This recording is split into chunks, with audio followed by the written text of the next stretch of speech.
our nominee needs to listen to some of the things that all of the candidates have been saying, particularly Ron Paul's understanding that the Federal Reserve is out of control, that the government needs to be limited, and individual liberty is the core Republican principles.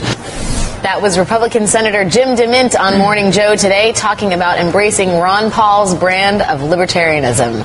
But do Paul's isolationist and constitutional views run counter to the GOP platform? Is Ron Paul a true Republican?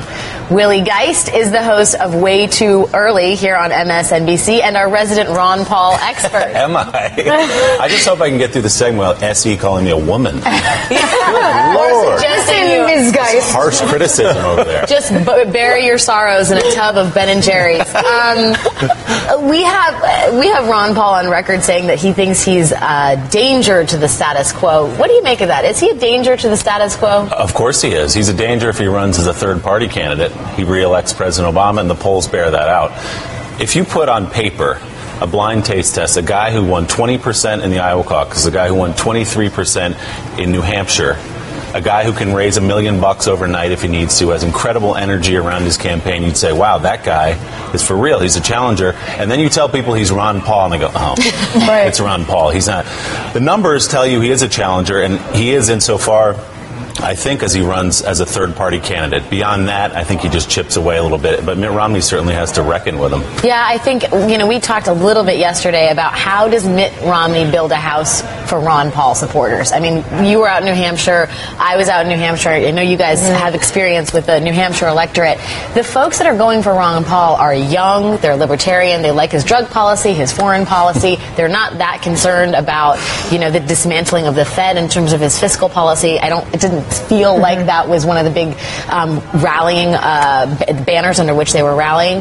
But I do think because, as Willie said, he has so much momentum among those voters, for the GOP, it would behoove the party to bring them into the fold somehow. I just don't know how you do it if you're Mitt Romney. It's very tricky, and Mitt Romney probably cannot do a convincing job without looking very transparent and sort of like a pander. I mean, most of the Republican candidates have acknowledged sort of generously that they enjoy Ron Paul's fiscal conservatism and that he has great ideas, but they have to back away from his foreign policy because everyone in the audience at the debate says, oh, what a brilliant statement, Ron Paul.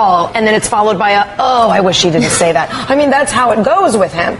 So Mitt Romney's going to have to walk a tightrope courting this fiscal conservatism, this end the Fed kind of ethos, while absolutely eschewing his foreign policy. Well, I wonder, though, is he really, is he a Republican? We talk a lot about his positions on certain things. Foreign policy would seem to go counter to what the GOP, where the GOP is at.